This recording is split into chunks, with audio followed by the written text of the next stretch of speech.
நீங்கள் என்ன மிரட்டுற மாதிரி பண்ணுறீங்களா? அப்போ யாருமே பேசக்கூடாது எதிர்த்து இருக்கிறவங்க. இல்லை எங்கிட்ட ஃபைல் இருக்குன்னா மிரட்டுறதா அது? இதே மூச்சில் திமுக மந்திரிகள் மேலே ஆக்ஷன் எடுக்கிறீங்களே, இதே மூச்சில் பழைய அதிமுக மந்திரிகள் மேலே நிறைய ஊழல் வழக்கு பெண்டிங்காக இருக்குல்ல டிவிஎஸ்சியில், அது ஆக்ஷன் எடுப்பீங்களா? இப்போ லைவில் போகும்போது அவங்கள ப்ரொவோக் பண்ணுறாங்கல்ல, அப்போ ப்ரொவோக் பண்ணி என்ன பண்ணுறாங்க, திசை திருப்புறாங்க. ஏற்கனவே பல விஷயங்களை திசை திருப்பிட்டாங்க.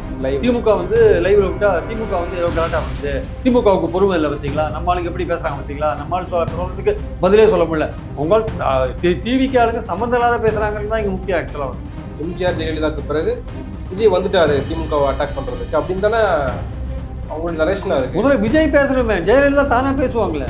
ஏதாவது உதயநிதி கேட்கறதுக்கு பதில் சொல்கிறாரா? இன்னைக்கு கூட உதயநிதி சவால் விட்டாரு, அவர் பதில் சொல்கிறாரா? ஃப்ரீ ஸ்டீல் லிமிடேஷன் தான் தாவேக்காவுடைய பாலிசி. இவங்க என்ன பண்ணானுங்க, தாவேக்கா திமுகவோட கூட்டணி கட்சிகள் அங்கே போனாங்கல்ல, அவங்க ஸ்டாண்டையே மாற்றி விட்டானுங்க. அவர் பல்ட்டி அடிச்சிட்டார். அமித்ஷாவை பார்த்தோட நடித்த பல்ட்டி.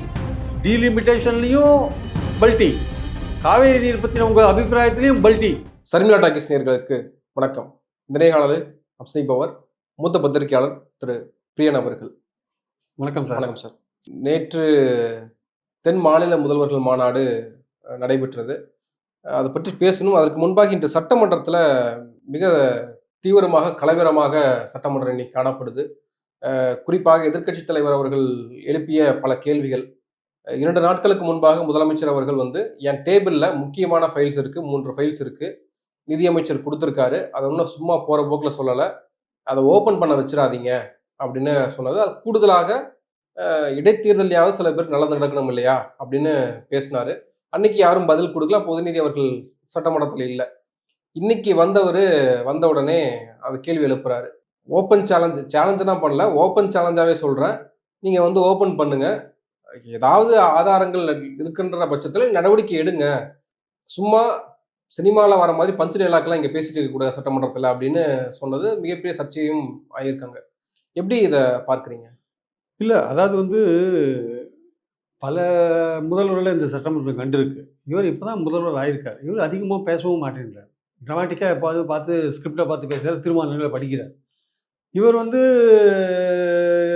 இந்த மாதிரியான என் டேபிளில் 3 ஃபைல் இருக்குது, நீங்கள் மரிய வில்சன் சொன்னது உண்மைதான், என் டேபிளில் 3 ஃபைல் இருக்குது, அது முழுக்க ஆதாரத்தோடு இருக்குது அப்படின்ற விஷயங்கள்லாம் அவர் சொல்கிறார். எப்போ இது வருதுன்னா, அந்த புதிய முதல்வர் அலுவலகம் போகிறதுக்கான டெண்டர் விடுறாங்க இல்லையா, அந்த டெண்டரில் வந்து ஆன்லைன் டெண்டர்லேயும் பிரிண்டில் வந்த டெண்டர்லேயும் வித்தியாசம் இருக்குது. அந்த வித்தியாசம் இருக்கிறதுனால அதை கேள்வி கேட்க வரும்பொழுது வேலு வந்து ஒரு தகவல் சொல்கிறார். அதிகாரிகள் வந்து முதல்வருக்கு தவறான தகவல் சொல்லியிருக்காங்க அப்படின்ற விஷயங்கள்லாம் வரும்போது தான் இந்த விஷயம் வருது. என் டேபிளில் 3, அதாவது நான் வந்து டெண்டர் மதிப்பை வந்து ஏற்ற மாட்டேன், ஏற்றினா அது ஊழல் பண்ணுறதுக்காக ஏற்ற மாட்டேன்லாம் சொல்கிறார். அது வந்து டெண்டரை பற்றியும் அவருக்கு சரியான புரிதல் இல்லைன்னு தெரியுது. எந்த ஒரு டெண்டருமே வந்து 100 ரூபாய்க்கு ஒரு டெண்டர் போடுறான்னு வச்சுக்கோங்க. டெண்டர் கால்ஃபார் பண்ணால் 20% அதிகமாக கோட் பண்ணாங்கன்னா 120 ரூபாய்க்கு வேலையை நடத்துவாங்க. அவனுக்கு 20% லாபம் வரும். அதில் யாருக்காவது கமிஷன்லாம் கொடுத்துட்டு போவான்னு வச்சுக்கோங்க. ஆனால் அவனே வந்து 80 ரூபாய்க்கு வேலையை செய்ய மாட்டான். 80 ரூபாய்க்கு வேலையை செஞ்சால் அது எவ்வளோ மட்டமான வேலைன்னு நமக்கு தெரியும். அப்போது டெண்டர் பர்சன்டேஜ் எப்போ ஏறுன்னா, ஒரு போன வருஷம் வேலை எடுக்கிறீங்க, 3 மாதத்துக்குள்ளே விலையெல்லாம் ஏறி போச்சு, கம்பி வேலை, அது வேணால் இப்போ கான்ட்ராக்டர் என்ன பண்ணுவோம், எனக்கு ரிவைஸ் பண்ணி கொடுங்க, எனக்கு விலையெல்லாம் ஏறி போச்சுன்னுவோம். அப்போது டெண்டர் இது ஒரு எஸ்டிமேட் மதிப்பை ரிவைஸ் பண்ணுவாங்க. அது வந்து இயல்பான விஷயம். இதெல்லாம் வந்து பிடபிள்யூடியில் இருக்கிற எல்லாருக்குமே தெரிஞ்ச விஷயம். அப்போது டெண்டரோட ஒர்க்கோட மதிப்பை ஏற்றுறது ஊழல் பண்ணுறதுக்காக கிடையாது. ஓகே, இந்த காலகட்டத்தில் வந்து நீங்கள் வந்து இப்போது இந்த தமிழ்நாடு கவர்மெண்ட்டில் வந்து எஸ்டிமேட் போடும்பொழுது கம்பி விலை எவ்வளோ, சிமெண்ட் எவ்வளோ, ஜல்லி விலை எவ்வளோன்னு ஒரு குறிப்பு இருக்கும். சென்னை டிஸ்ட்ரிக்டில் எவ்வளோன்னு அது ஒரு புக் இருக்குது, ஸ்டாண்டர்ட் ஷெட்யூல் ஆஃப் ரேட்ஸ். அதை பேஸ் பண்ணி தான் அவங்க போடுவாங்க. அது புக்கு வந்து போன வருஷம் தயார் பண்ண புக்கு இன்னும் இந்த வருஷம் தயார் பண்ணல. அப்போ போன வருஷத்துக்கு இந்த வருஷத்துக்கு ரேட் அதிகமாக இருக்கும். அப்போ இந்த வருஷம் ஒரு ஒர்க்கை விடுறீங்கன்னா அந்த எஸ்டிமேட் வந்து போன வருஷம் ரேட்டில் தான் போட்டிருப்பாங்க. அப்போ இங்கே போடுற கான்ட்ராக்டர் என்ன பண்ணுவோம், போன வருஷம் ரேட்டில் இருக்கிற இதுக்கு டெண்டர் போட முடியாது. அவன் 100 ரூபாய்க்கு போட்டாலும் இன்னைக்கு ஜல்லி விலை எல்லா விலையும் ஏறி இருக்கும். அது மதிப்பு போன வருஷம் மதிப்பு. அப்போ அதிகமாக தான் கோட் பண்ணுவான். அதை ஒழிஞ்சு நான் சொல்கிறாரு, எல்லாம் 20% 30% கம்மியாக கோட் பண்ணாங்கன்றார். போன வருஷம் வேல்யூ, போன வருஷம் உள்ள விலைவாசிப்படி போட்ட எஸ்டிமேட்டுக்கு இந்த வாட்டி டெண்டர் போடுற 30% எப்படி கம்மியாக போடுவான்? அவள் கம்மியாக போட்டால் வேலையுடைய தரம் என்ன மாறுது? எந்த ஒரு எஸ்டிமேட்டுமே வந்து ஏறுறது சகஜம். ஏன்னா வந்து வேலை செய்யும் போது அதோட மதிப்பு ஏறும். மணலை வந்து இங்கே கிடைக்கணும், மணல் இங்கே கிடைக்காது, நான் அங்கே போய் கொண்டு வந்து தரணுவான், அதுக்கு டிரான்ஸ்போர்ட் சார்ஜ் அதிகமாகும். அப்போ நீங்கள் அதெல்லாம் அவன் கேட்கும்போது நீங்கள் அவனுக்கு ஏற்றி கொடுக்க வேண்டிய ரிவைஸ்ட் எஸ்டிமேட் போட வேண்டிய கட்டாயத்துக்கு தள்ள முடியும். எல்லாமே ஊழல் பண்ணுறதுக்காக போட்டாங்கன்னா அவன் கான்ட்ராக்டர் எல்லாருக்கும் துட்டு கொடுப்பான்றதை நான் ஒரு மறுக்கல. அதனால அந்த டெண்டரை பத்தின புரிதலும் இல்ல, கடன் வாங்குறத பத்தின புரிதலும் இல்ல, எந்த புரிதலும் இல்ல. அது வந்து விஜய் பேசுறாரு. விஜய் அது மாதிரி தான் எந்த ஒரு சீஃப் மினிஸ்டரும் வந்து என்கிட்ட ஃபைல் வந்து ஆதாரத்தோட 3 ஃபைல் இருக்குலாம் பேச மாட்டாங்க. ஆக்ஷன் எடுப்பாங்க. நீங்க திமுக அதிகாரிகள் மேல ஆக்ஷன் எடுங்க. அது வந்து வெளிப்படையா வந்து அசெம்பிளில வந்து ஆதாரத்தோட இருக்கு. நான் இன்னும் அதை திறந்து பார்க்கல. இன்னும் சில பேர் அசெம்பிளிக்கு வர வேண்டியிருக்கு. அதாவது ஸ்டாலின் வர வேண்டியிருக்கான் அசெம்பிளிக்கு. அவரெல்லாம் வின் பண்ணணும். நான் இதெல்லாம் திறந்தேன்னா அவர் வின்னே பண்ண முடியாதுன்ற அர்த்தத்துல சொல்றாரு. அந்த அர்த்தத்துல அவர் சொல்றது நமக்கு புரியுது. ஆனால் எந்த ஒரு முதலமைச்சரும் பக்குவம் உள்ள ஒரு முதலமைச்சர்லாம் இதை சொல்லவே மாட்டாங்க. ஆக்ஷன் எடுத்துட்டு போயிட்டே இருப்பாங்க. ஊழல் பண்ணா அது சம்மந்தப்பட்டவர் அதை கோர்ட்ல ஃபேஸ் பண்ண போறாரு, அவ்வளவுதான். நீங்க என்ன மிரட்டுற மாதிரி பண்றீங்களா? அப்போ யாருமே பேசக்கூடாது எதிர்க்க இருக்கிறவங்க. இல்லை என்கிட்ட ஃபைல் இருக்குன்னா மிரட்டுறதா அது? அப்போ அவருக்கு பக்குவம் இல்லை. எதை பேசுறது எதை? அப்போ அவர் அப்படி பேசின உடனே திமுகலேருந்து எதிர்குரல் வந்திருக்கணும். நீங்க என்ன வேணா ஆக்ஷன் உங்களுக்கு கவலை இல்லைன்ட்டு. அன்னைக்கு உதயநிதி அங்கே இல்லாதனால எல்லாரும் கம்முனு வேலுவோ நேருவோ எல்லாம் பன்னீர்செல்வமோ கம்முன்னு இருக்காங்க. அவங்களாம் பழைய மந்திரிகள், அவங்களுக்கு ஏதோ ஒரு பயம் இருக்கலாம், பேசாம இருக்காங்க. ஆனா இன்னைக்கு உதயநிதி வந்திருக்காரு, அவர் தைரியமா வந்து என்ன பண்ணியிருக்காரு, நீ ஆக்ஷன் எடு, என்னோட ஓப்பன் சேலஞ்ச் ஆக்ஷன் எடுத்திருக்காரு. அதுல தப்பு இல்லை. அது அன்னைக்கே சொல்லியிருக்கணும். இவர் பக்குவம் இல்லாத ஒரு விஷயத்த வந்து இன்னும் பக்குவப்பட வேண்டிய அவசியம் இருக்கு. யாரு? முதல்வர். இந்த மாதிரி விஷயம்லாம் வெளியில பேசக்கூடிய விஷயமே கிடையாது. உங்க டேபிள்ல ஃபைல் இருக்கு, ஆதாரத்தோடு இருக்குன்னா நீங்க சொல்ல வேண்டிய அவசியமே கிடையாது. நீங்க ஆக்ஷன் எடுத்துட்டு போங்க. மறுநாள் நாளைக்கு போய் ரைடு பண்ணுங்க, நாளைக்கு போய் கைது பண்ணுங்க. அதெல்லாம் கோர்ட்டு பார்த்துக்கும்.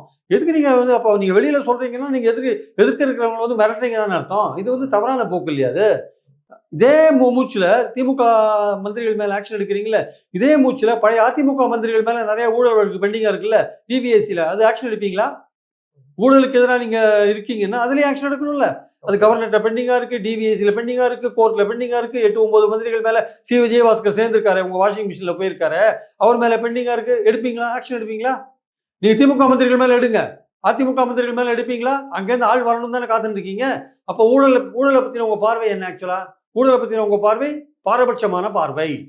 அதிமுக ஊழல் பண்ண அது ஒன்றும் ஆக்ஷன் எடுக்க மாட்டேன். திமுக ஊழல் பண்ண ஆக்ஷன் எடுப்பேன். எனக்கு திமுக தான் எதிரி. அப்போ அதிமுக ஊழல் பண்ணிட்டு தப்பிச்சுட்டு போயிட்டே இருக்கலாமா? அப்போ உங்க கடமை என்ன? இதுல ஊழலுக்கு எதிராக போராடுறீங்கன்னா, ஊழலுக்கு எதிராக நடவடிக்கைன்னா, ஊழல் பண்ண எல்லார் பேரையும் நடவடிக்கை எடுக்கிறோம். எஃப்ஐஆர்லாம் போட்டு ரெடியா இருக்காங்க. அது சில இடத்துல பெண்டிங்கா இருக்கு ஆக்ஷன். அதையும் ஆக்ஷன் எடுக்க மாட்டேறீங்க. திமுகவை டார்கெட் பண்றீங்க. ஸோ அதனால உங்க ஊழல் பத்தின உங்க பார்வையே பாரபட்சமா இருக்கு. இல்லை, நீங்கள் உங்களுடைய எக்ஸ்பீரியன்ஸில் நிறைய சட்டப்பேரவை நிகழ்வுகளை பார்த்துருப்பீங்க. போன ஆண்டு வந்து பாதியாக தான் லைவ் வந்துச்சு, முழுமையாக லைவ் வரல. ஆனால் லைவ் போனாச்சும் தொடங்கப்பட்டுச்சு. ஆனால் இப்போ முழுமையாக தாவை காட்சியில் சட்டமன்ற நிகழ்வுகள் முழுமையாக ஒளிபரப்பு செய்யப்படுது. ஆனால் அதில் ஒளிபரப்பு செய்யப்படுறதுல ஒரு சின்ன பிரச்சனை என்ன அப்படின்னா, அவை குறிப்பிலிருந்து நீக்கப்படுற எல்லா பேச்சுக்களும் லைவ்ல வந்துருது. அது யூடியூப்ல போயிட்டு இருக்கு. அதை வந்து கட் பண்ணி ரீல்ஸாகவும் பிரிண்ட்ல மட்டும் அது கட் ஆகுது. பிரிண்ட்ல மட்டும் கட் ஆகுது. அது சமூக ஊடகங்களில் மிகப்பெரிய அளவுக்கு ட்ரெண்ட் செய்யப்படுது, ரீல்ஸாக மாற்றப்படுது. அது குறித்து இன்னைக்கு எதிர்கட்சி தலைவராக இருக்கட்டும் இவங்களும் கொண்டு வந்திருக்காங்க. இல்லை, நீங்கள் வந்து அவை குறிப்பில் நீக்கப்பட்ட சில விவகாரங்களை வந்து இவங்க பேசுகிறாங்க, அமைச்சர்கள் பேசுகிறாங்க. அமைச்சர்கள் பேசுவதே வரலாற்றிலேயே இப்போ தான் நீக்கப்படுது. அதுவும் வந்து ட்ரெண்ட் செய்யப்படுது. இதெல்லாம் என்ன அப்படின்னு அவங்க கேள்வி எழுப்புறாங்க. ஒரு பக்கம் இன்னைக்கு கலைஞர் அவர்கள் மஞ்சள் துண்டு போட்டதும் ஜோசிகார சொல்லியது மஞ்சள் துண்டு அவர் போட்டாரு அப்படின்னு நிர்மல்குமார் சொன்னாரு. கரூர் கம்பெனின்னு சொன்னாரு. உதயநிதி அவர்கள் வந்து பாத்ரூம் டாய்லெட்னு 3 மணி நேரம் உட்காந்துருந்தாருன்னு சொன்னாரு. இப்போ இதெல்லாம் வந்து லைவ்ல வந்துருது இல்லையா? அப்போ இது எப்படி நம்ம பார்க்கறது? இல்லை, அவங்க வந்து இன்எக்ஸ்பீரியன்ஸ்டாக இருக்கிறதுனால திமுக வந்து திட்டமிட்டு திசை திருப்புறாங்கன்னு தான் நினைக்கிறேன். ஆக்சுவலாக வந்து அவங்க வந்து ஒரு கன்ஸ்ட்ரக்டிவாக இப்போ இன்னைக்கு செந்தில் பாலாஜி வந்து ஒரு கன்ஸ்ட்ரக்டிவாக ஒரு விஷயத்தை வைக்கிறாருன்னா அதை வந்து பதில் சொல்றதுக்கு இல்லாமல் கரூர் கம்பெனின்னு சொல்லி திசை திருப்புறாங்க. இப்போ லைவ்ல போகும்போது அவங்கள ப்ரொவோக் பண்ணுறாங்கல்ல, அப்போ ப்ரொவோக் பண்ணி என்ன பண்ணுறாங்க? திசை திருப்புறாங்க. ஏற்கனவே பல விஷயங்களை திசை திருப்பிட்டாங்க. அதாவது 2 நாளாக சட்டம் ஒழுங்கு பிரச்சனையை வந்து இவர் பதில் சொல்ல வேண்டியது முதல்வர். அவர் பதில் சொல்லவே இல்லை. அந்த கோயம்புத்தூர் விஷயங்கள், திருவொற்றியூர் விஷயங்கள்லாம் பதில் சொல்லவே இல்லை அவர். அதை திசை திருப்பறதுக்காக என்ன பண்ணிட்டாங்க, வேற ஒருத்தர் பதில் சொன்னார், ஆதவர்ஜுனா பதில் சொன்னார், இப்படின்னு அது போயிருந்ததே தவிர அவர் பதில் சொல்லலை. அப்போ வந்து பதில் சொல்ல வேண்டிய அமைச்சர் பதில் சொல்லாத, விவசாயத்தை பற்றி ஆதவர்ஜுனா பேசுகிறாரு, எரிசக்தியை பற்றி இன்னொருத்தர் பேசுகிறாரு, விவசாயத்தை மின்சாரத்தை பற்றி வேற ஒரு அமைச்சர் பேசுகிறாரு, ராஜ்மோகன் எல்லாத்துக்கும் பேசுகிறாரு, ஆதவர்ஜுனா எல்லாத்துக்கும் பேசுகிறாரு. அப்போ முதல்வர் ஒருத்தர் இருக்காரு, அவருக்கு ஹோம் டிபார்ட்மெண்ட் ஒன்று இருக்கு, அவர் எதுவும் பேச மாட்டாரா அப்படின்ற ஒரு கேள்வி வருது இல்லை? அதனால இவங்களை பொறுத்த மட்டும் இவங்க இன்எக்ஸ்பீரியன்ஸாக இருக்கிறதுனால விஷயத்தை வந்து திசை திருப்புறது பெட்டர். ஏதோ ஒரு தீர்மானத்தை கொண்டு வந்துடுறாங்க. நீட் தீர்மானம், தமிழ் தாய் தீர்மானம், டீலிமிட்டேஷன் தீர்மானம், எஃப்ஆர்சிஏ தீர்மானம் கொண்டு வந்து அதில் ஒரு பொழுதை போக்கிட்டு இருக்காங்களே தவிர கேட்ட கேள்விக்கு சரியான பதில். இவங்களுக்கு என்னென்ன உங்களுக்கு அட்வான்டேஜ் தாவேகாவுக்கு, திமுக வந்து கடந்த பல வருஷங்களாக ஆட்சியில் இருந்ததுனால அது மேல குற்றம் சொல்றதுக்கு பல விஷயங்கள் இருக்கு, பல குற்றச்சாட்டுகள் இருக்கு. அதனால டக்குனு குற்றம் சொல்றது ஈஸியா இருக்கு. இவங்க இப்பதான் வந்திருக்காங்கன்றதுனால, இவங்க ஒன்றும் வேலையே செய்ய ஆரம்பிக்காதனால, இவங்க மேல எந்த குற்றச்சாட்டும் நீங்க சொல்ல முடியாதுன்றதுனால, அது அவங்களுக்கு அட்வான்டேஜா இருக்கு. அதனால அவங்க ஏதாவது கன்ஸ்ட்ரக்டிவா பேசினாங்க, இவங்க மேல இருக்கிற தப்பு ஏதாவது பேசினாங்கன்னா, இவங்க உடனே திசையை திருப்புறது ஈஸியா இருக்கு. ஓகே. அதுதான் இவங்களோட டாக்டிக்ஸா இருக்கு ஆக்சுவலா. ஓகே. ஆனா கரூர் கம்பெனி பேச வேண்டிய அவசியம் என்ன? செந்தில் பாலாஜி பேசும்போது நீங்க கரூர் கம்பெனி பேச வேண்டிய அவசியம் என்ன? அவர் கரூர்ல இருந்து கோயம்புத்தூர்ல போய் நின்று எம்எல்ஏ இருக்காரு. நீங்க எதுக்கு கரூர் கம்பெனி பத்தி பேசுறீங்க? அவர் ஆக்கப்பூர்வமா எழுப்புற கேள்விக்கு நீங்க பதில் சொல்ல வேண்டியது தானே. அதை விட்டுட்டு கரூர் கம்பெனி அங்க எங்க வந்தது ஆக்சுவலா? ரெண்டாவது சொன்னாங்க சலசலப்பு ஏற்படும். ஆமா. அது ப்ரொவோக் பண்றது தானே அது. அதுக்கு உடனே உதயநிதி நீங்க இது சொல்றாரு அவரு. சங்கி அமைச்சர்னு சங்கி அமைச்சர் அவர் ஆர்எஸ்எஸ் இருந்தனால நீங்க தேவையில்லாம திசை திருப்பினீங்கன்னா அப்போ ஒரு கலாட்டா வரும்போது நாங்க டைரக்ட்ல விட்டா என்னது நீங்க சொல்ற மாதிரி தான் அது. திமுக லைவ்ல விட்டா திமுக ஏதோ கலாட்டா பண்ணுது, திமுகவுக்கு பொறுமை இல்லை பார்த்தீங்களா, நம்ம ஆளுங்க எப்படி பேசுறாங்க பார்த்தீங்களா, நம்மளால சொல்றதுக்கு பதிலே சொல்ல முடியல. உங்கள் டிவிக்கு ஆளுங்க சம்மந்தம் இல்லாத பேசுறாங்கன்னு தான் இங்க முக்கியம். ஆக்சுவலா சம்மந்தம் இல்லாத ஏன் பேசுறீங்க? அது தப்பு இல்லை. அது ஆக்சுவலா ரேஷன் அரிசியை பற்றி பேசினா ரேஷன் அரிசி ஆடு மாடு சாப்பிடுதுன்னு செங்கோட்டையன் சொல்கிறாரு. அவர் ஆட்சியிலேயே ரேஷன் அரிசி அவர் ஏடிஎம்கேல தான் இருந்தார். அவரே அவங்க ஆட்சியில் போட்ட ரேஷன் அரிசியை குறை சொன்னா அப்புறம் எப்படி சார் அது? எல்லாம் ஆடு மாடு தான் சாப்பிடுது அப்படின்றாரு அவர். எங்கள் ஆட்சியில் சென்னரக அரிசி போட போகிறோன்றாரு. யாரையும் இவர் சொல்கிறாரு. அதாவது தமிழ்நாட்டில் இதுக்கு முன்னாடி ஆண்டவங்கலாம் எதுவுமே செய்யலை அப்படின்ற ஒரு பிக்சரை கிரியேட் பண்ணுறாங்க பார்த்தீங்களா. அதுவும் ஜெயலலிதாவுக்கு நல்ல சர்டிஃபிகேட் கொடுக்குறாங்க. ஜெயலலிதா மட்டும் விட்டுறாங்க. கரெக்டாக அவங்க வேற தான் ஊழல் குற்றச்சாட்டுலாம் இருக்கு. அவங்கள விட்டுறாங்க. அவங்கள விட்டுட்டு அப்போ இவங்களுடைய நோக்கம் என்ன? அந்த ஏடிஎம்கேலேருந்து எம்எல்ஏஸ் வர வேண்டி இருக்குல்ல அந்த குதிரை பேரத்தில், அதுக்காக வெயிட் பண்ணுறாங்க. அதனால ஜெயலலிதாவை குறை சொல்லாமல் பேசிட்டு இருக்காங்க. இல்லை இன்னொரு எம்ஜிஆர் இன்னொரு ஜெயலலிதான்ற ஒரு திமுக எதிர்க்கிற இன்னொரு ஆளுமை மிக்க தலைவராக எம்ஜிஆர் ஜெயலலிதாவுக்கு பிறகு விஜய் வந்துட்டாரு திமுகவை அட்டாக் பண்றதுக்கு அப்படின்னு தானே அவங்களுடைய நரேஷனா இருக்கு. முதல்ல விஜய் பேசுறமே, ஜெயலலிதா தானே பேசுவாங்களே. ஜெயலலிதா அவங்களே அசம்பிளியில் பேசுவாங்கல்ல. எம்ஜிஆர் அவரே அசம்பிளியில் பேசுவார்ல. கருணாநிதி அவரே பேசுவார். விஜய் பேசுறாரா? விஜய் ஆல்டர்னேட்டா வந்துட்டாருன்னு விஜய் பேசுறாரா? பதில் கொடுக்குறாரா? ஏதாவது உதயநிதி கேட்கறதுக்கு பதில் சொல்றாரா? இன்னைக்கு கூட உதயநிதி சவால் விட்டாரு சொல்றீங்க, அவர் பதில் சொல்றாரா? எதை எப்படி சொல்ல முடியும்? ஏன்னா பக்குவம் இல்லாத பேசிட்டாரு.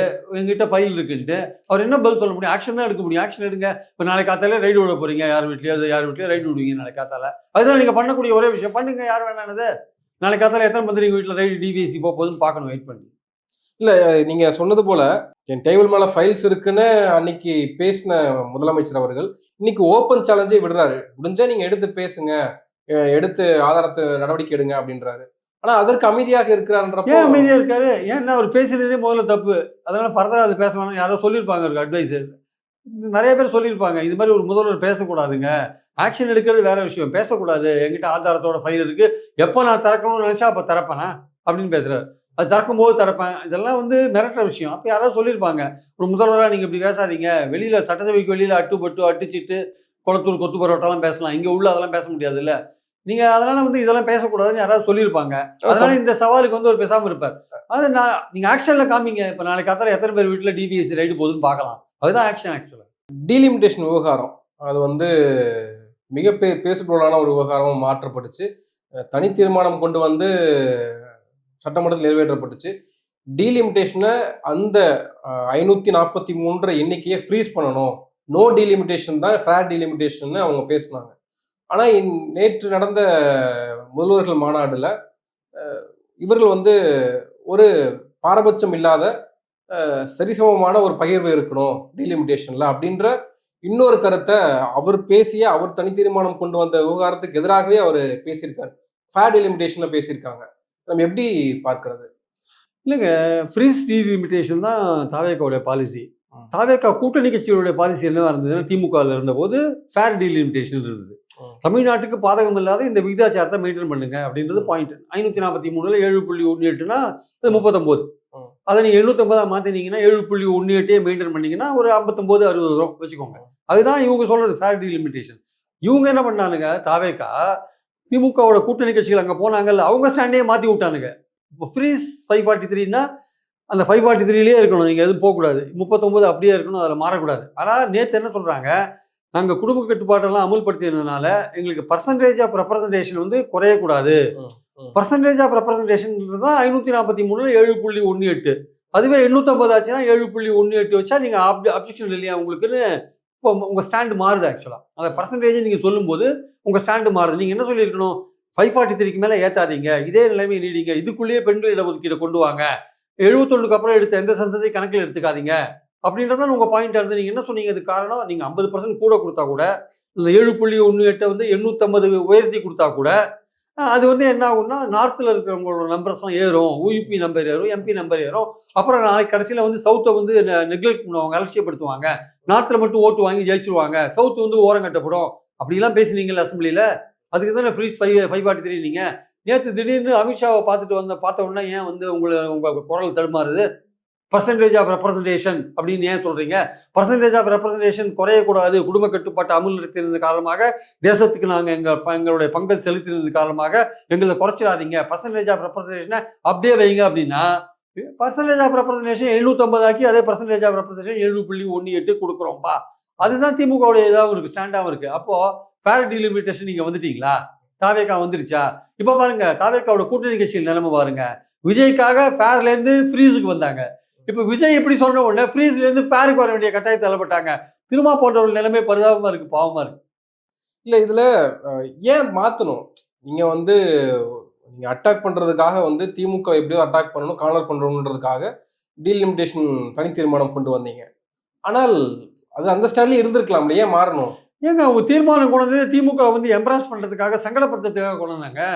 திமுக வந்து பாஜகவோட ரொம்ப நெருங்கி இருக்கு, அவங்க வந்து ஃபேர் டீலிமிட்டேஷன் சொல்லிட்டு தமிழ்நாட்டோட இன்ட்ரெஸ்ட்டை சரண்டர் பண்ண பார்க்குறாங்க, அவங்க அதனால வந்து பாஜகவுக்கு ஒத்து உத பார்க்குறாங்க அப்படின்னு சொல்லிட்டு தான் எம்பிஸ் மீட்டிங்லாம் போட்டாங்க. எம்பிஸ் மீட்டிங் போட்டால் இவன் என்ன சொல்லிட்டாங்க, திமுக என்ன சொல்லிட்டாங்க, நீ முதல்ல மேகதாதுக்கு ஆல் பார்ட்டி மீட்டிங் போடியா, அதுக்கப்புறம் நான் வந்து கலந்துக்கிறேன்னு சொல்லிட்டாங்க. அதுக்கப்புறம் பார்த்தீங்கன்னா அதில் கலந்துக்கல, அதில் தப்பிச்சிட்டாங்க டிஎம்கே. அதுக்கப்புறம் சரி நீங்கள் இப்படி போகிறீங்களா, அப்போ நாங்கள் தீர்மானம் கொண்டு வரோம்னு தீர்மானத்துக்கு போனாங்க. தீர்மானத்தில் போய் ஃப்ரீஸ் 543ன்னு அதில் போட்டாங்க. திமுக கூட்டணி கட்சிகள், திமுகட்ட இருந்த கூட்டணி கட்சிகளும் மாறி தாவேகா ஸ்டாண்ட் எடுத்தாங்க.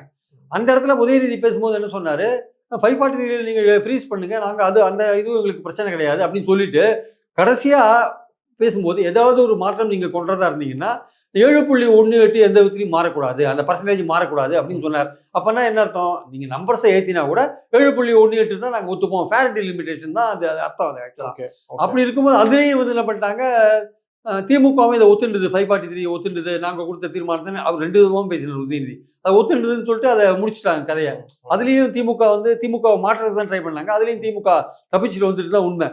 ரெண்டுமே தப்பிச்சுட்டு வந்த பிறகு திமுக என்ன பண்ணுது, அது வந்து பாஜகவோட பேசிட்டு இருக்கு வச்சுக்கோங்க, அவங்க பேசிட்டு இருக்காங்க, ஃபேர் டீலிமிட்டேஷன் தான் அது ஏற்ற போறாங்கன்றது உண்மை. ஏற்றுறதுல 7.18 இன்னும் 60 இடங்களை கொடுக்க போறாங்க, 39 60 ஆக போது வச்சுக்கோங்க, 40ல் பாதி 20 50% ஏற்றினாங்கன்னா 39 + 20 59 வரும். அந்த 59 60ன்றது 7.18 850 அது இருக்கும்.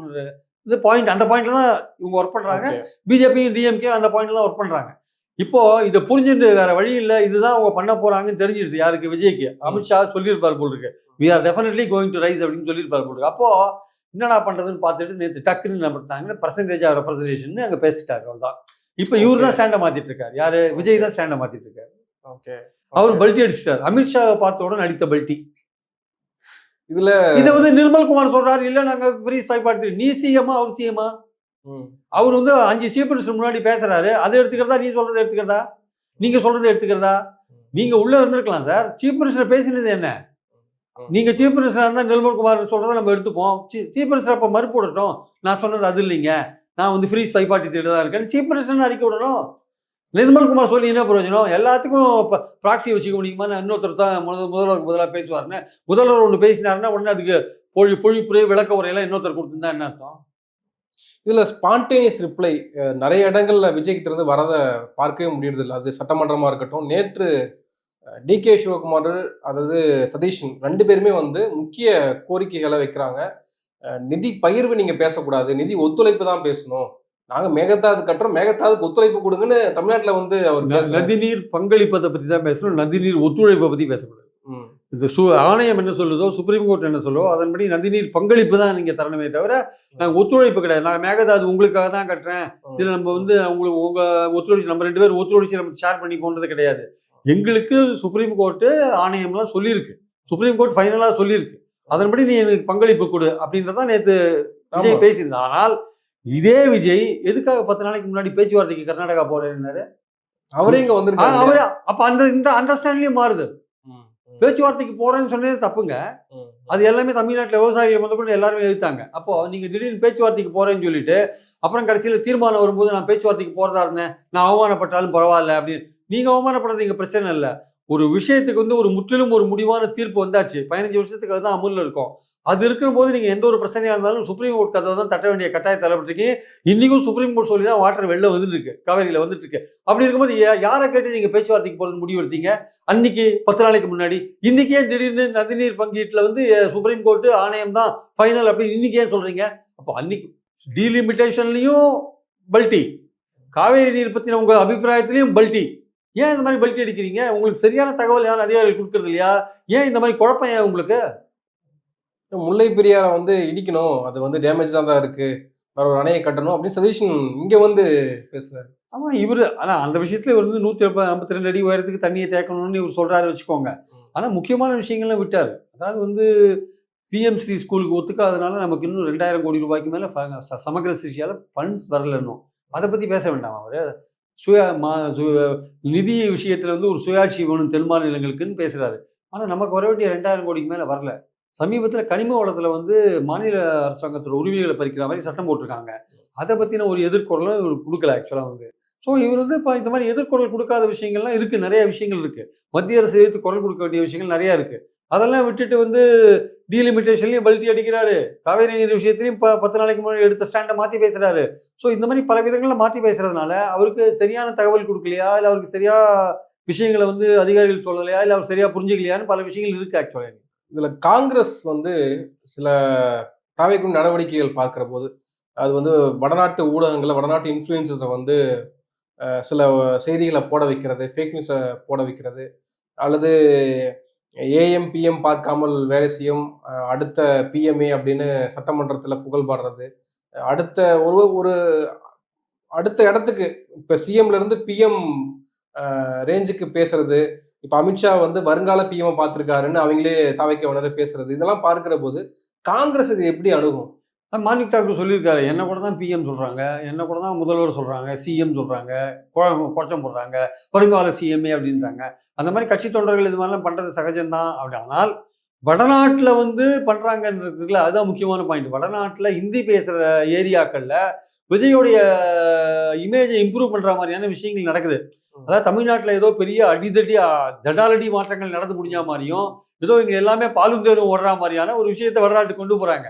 அது யார் பண்றது அப்படின்ற ஒரு விஷயம் இருக்குல்ல. இவர் வந்து பிஎம் ஆர்த்துக்காக தாவேக்காலியே இருக்கிற இன்ஃப்ளூயன்சர்ஸ் இதை பண்றாங்களா, இல்லை இதுக்குன்னு ஒரு டீம் நார்த் இந்தியாவில் போய் தாவேக்காலேருந்து அனுப்பிச்சு ஒர்க் பண்ண வைக்க அங்கே இருக்கிற இன்ஃப்ளூயன்சர்ஸ் மூலமா ஒர்க் பண்றாங்களா இல்லையா? சில பேர் வந்து சில இந்த ஃபேக்ட் ஃபைண்டிங் டீம்ஸ் எல்லாம் சிலது கண்டுபிடிச்சிருக்கு. ஆமா ஆமா, ஃபேக்ட் ஃபைண்டிங் டீம்ஸ் இருக்குல்ல, அந்த ஃபேக்ட் செக் இருக்குல்ல, அந்த ஃபேக்ட் செக்ல பார்க்கும்போது இந்த ஒரு போலியான ஐடிக்கள் போன்ற விஷயங்கள், அப்புறம் வந்து ஏதோ ஒரு ஆதாயத்துக்காக தான் இந்த மாதிரியான ப்ரொமோஷன்ஸ் நடக்குது போன்ற விஷயங்கள்லாம் வந்து சில பேர் சொல்றாங்க. அதனால வந்து இது வந்து திட்டமிட்டு இவரோட இமேஜை வந்து இம்ப்ரூவ் பண்றதுக்காக தாவேகா வந்து ஏதோ பிரமாதமா தமிழ்நாட்டில் பண்ணிட்டு இருக்குன்னு சொல்றதுக்காக இப்போதான் ஆட்சிக்கு வந்திருக்காங்க. 3 மாசம் ஆச்சு, அவங்களுக்கு இன்னும் டைம் கொடுக்கணும்.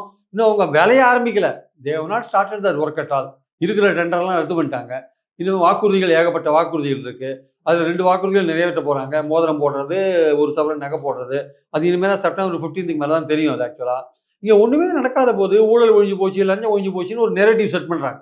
ஊழல் எப்படி ஒழியுங்க? வேலையே நீங்கள் செய்ய ஆரம்பிக்கல. வேலை செஞ்சாதானே ஊழல் இருக்கா இல்லையா தெரியும்.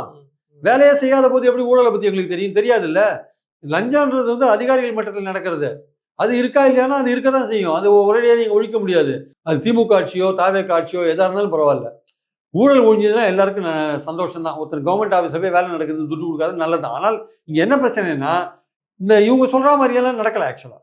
யார் இவங்க இந்த நடுநிலையாக பேசுகிறவங்க இருக்காங்கல்ல, அவங்க கலைப்போட வதந்தி இருக்குல்ல, அது அவங்களும் வந்து ஒரு வகையில் வந்து இன்ஃப்ளூயன்ஸ் பண்ணுறாங்க எல்லாருமே. தாவேக்காலேருந்து கூட இன்ஃப்ளூயன்ஸ் பண்ணலாம். அதை ஊழல் ஒழிஞ்சு போச்சு, லஞ்சம் ஒழிஞ்சு போச்சு. இங்கே வேலையே ஆரம்பிக்கலையே. தாவேக்கா என்ன வேலை ஆரம்பிச்சு சொல்லுங்க. என்ன டெண்டர் விட்டுருக்கு, என்ன டெண்டர் விட்டு என்ன வேலை செஞ்சுது? இருக்கிற டெண்டர்லாம் ரத்து பண்ணியிருக்கு. ஏதாவது வேலை செய்யுதா சொல்லுங்க. இந்த டெண்டர் விட்டுதுங்க, இவ்வளோ கோடி ரூபாய்க்கு டெண்டர் விட்டுதுங்க, இவ்வளோ கோடி ரூபாய்க்கு வேலை நடந்ததுங்கன்னு சொல்லுங்க. இல்லை இங்கே ஒரு சவரன் நகை வாங்கி கொடுக்குறாங்க, இது வரைக்கும் 1 லட்சம் பேர் கொடுத்துருக்காங்க, நகை கொடுத்துருக்காங்க, இவ்வளோ ரூபாய் செலவாச்சிங்கன்னு சொல்லுங்க. அப்போ அந்த தங்கம் கொடுத்த தங்கம் சரியான தங்கமா, அது வேல்யூவான தங்கமா, அது அப்பதானே தெரியும் நமக்கு அதில் ஊழல் நடந்திருக்கா இல்லையா. முதலமைச்சரே வந்து ஜீரோ டாலரன்ஸ் அகேன்ஸ்ட் கரப்ஷன், நாங்க வந்து ஊழலுக்கு எதிராக செயல்படுகிறோம்னு முதலமைச்சர் அறிவிப்பு விடுக்கிறாரு. ஏங்க எல்லாருமே ஜீரோ டாலரன்ஸ் தாங்க. யாரு ஜீரோ, எல்லாருமே ஊழலே வா வா என் தோளில் வந்து உட்காந்துக்கோன்னு சொல்றாங்களா எல்லா முதல்வரும்? ஊழல் பண்றாங்கன்றது வேற விஷயம். நான் வந்து அதிமுக ஊழல் நடக்கல, திமுக ஊழல் நடக்கலன்னா சொல்ல வரல. ஊழல் நடந்தா சம்பந்தப்பட்டவங்க வழக்கை சந்திச்சு தான் ஆகணும். நீங்க வழக்கு போடுங்க, சந்திச்சு தான் ஆகணும். அவங்க உப்பு தின்னவன் தண்ணி குடிச்சு தான் ஆகணும். அது வேற விஷயம். நம்ம பாயிண்ட் என்னன்னா, உங்க ஆட்சியில வேலையே நடக்காத போது ஊழல் ஒழிஞ்சு எப்படி சொல்றீங்க? அதுக்கு சில நடுநிலையாளர்களும் உதவி பண்றாங்கல்ல. அது என்ன நடுநிலையாளர்கள் ஏன் அது மாதிரி பண்றாங்க? என்ன அது DMK anti DMK anti Dravidian force இருக்குல்ல, அந்த ஆன்டி திராவிடியன் ஃபோர்ஸ் அவங்க என்ன பண்றாங்க, இவங்க என்ன பண்றாங்க, இந்த நடுநிலையாளர்கள் பெரும்பாலும் பாஜக ஆதரவாளர்களாக இருப்பாங்க, பெரும்பாலும் பாஜக ஆதரவாளராக இருப்பாங்க. அவங்களுக்கு இந்த திராவிட இயக்கங்கள்னாலே ஒரு அலர்ஜி. விஜய் வந்து திராவிட இயக்கங்களை ஒழிச்சு கட்டுறாரு அப்படின்னு என்ன பண்ணாங்க, இதை இந்த விஜயோட இமேஜ் இம்ப்ரூவ் பண்றதுக்கு அவரும் பெரியாரு திராவிடம்லாம் பேசுறாரு. பேரு தாங்க பெரியாரு வச்சிருக்காரு அவரு, அவ்வளவுதான் விஷயம், வேற ஒன்றும் கிடையாது. பெரியார் பேரை வச்சிருக்காரு. அவர் வந்து பெரியார் பேரை வச்சிருக்காரே தவிர உண்மையிலேயே வந்து கொள்கை எதிரி பாஜகன்னாரு. இன்னைக்கு பாசிசம் பாயசம் பேசுறாரு எங்கேயாவது? யார் இந்த சீஃப் செக்ரட்டரி, யாரு பாஜக நியமிச்ச சீஃப் செக்ரட்டரி எலெக்ஷன் சமயத்தில் அவருக்கு எக்ஸ்டென்ஷன் கொடுத்து ஏன் உட்கார வச்சிருக்கீங்க? பிரைம் மினிஸ்டர் ஆஃபீஸோட ஒரு கனெக்ஷன் இருக்குன்னு தானே உட்கார வச்சிருக்கீங்க அவரை. அவருக்கு டெல்லியில் டாப் ஆஃபீஷியல்ஸோடலாம் கனெக்ஷன் இருக்காரு, நம்ம அவங்களோட ஒரு கான்டாக்டில் நல்லா இருக்கணும் தானே வச்சிருக்கீங்க. நீங்கள் பல விஷயங்கள் நீங்கள் எதிர்க்கிறதே இல்லையே, பல விஷயங்களை அமைதியாக சைலண்டாக தான் நீங்கள் கடந்து போகிறீங்க. கேட்டால் நிதி இணக்கமாக இருக்கணும்ன்றீங்க. என்ன கொள்கை ரீதியாக நீங்கள் என்ன எதிர்த்தீங்க சொல்லுங்கள்? தீர்மானத்தை போடுறீங்க, எஃப்ஆர்சிஏல வந்து நீங்கள் கட்சி ரீதியாக வெளிப்படையாக பேசுகிறீங்களா? சட்டசபை தீர்மானத்துக்குள்ளே மறைஞ்சிருந்தீங்க நீங்கள். ஆக்சுவலாக வெளிப்படையான பேசணும், அது பொலிட்டிக்கல் இஷ்யூங்க. அது அவன் வந்து திட்டமிட்டு வந்து கிறிஸ்டியன் ஆர்கனைசேஷன்ஸை இது பண்ணுறதுக்கு அடக்கிறதுக்கு அதை வந்து ஒழிச்சுக்கிறதுக்கான ஒரு முயற்சியை அவங்க இறங்குறாங்க. அதை வந்து நீங்கள் வெளிப்படையாக பொலிட்டிக்கலான கண்டிக்கணும். நீங்கள் தீர்மானம் போட்டு சட்டசபைக்கு பின்னாடி நம்ம ஒழிஞ்சிக்கிறீங்க ஆக்சுவலாக. ஸோ இதெல்லாம் வந்து பொலிட்டிக்கலாக டீல் பண்ண வேண்டியது அப்படி இருக்குது. இப்போ நீங்கள் வந்து இன்னும் கொஞ்சம் வந்து இப்போ அமித்ஷா பார்த்த உடனே டீலிமிட்டேஷன் விஷயம் மாறுது ஆக்சுவலாக. இதெல்லாம் பார்க்கும்போது நீங்கள் கொள்கை எதிரி பாஜக பாசிசம் பாயசம்லாம் எங்கே போச்சுன்னு தெரியல ஆக்சுவலாக. நன்றி, நிறைய விஷயங்களை பகிர்ந்துக்கு.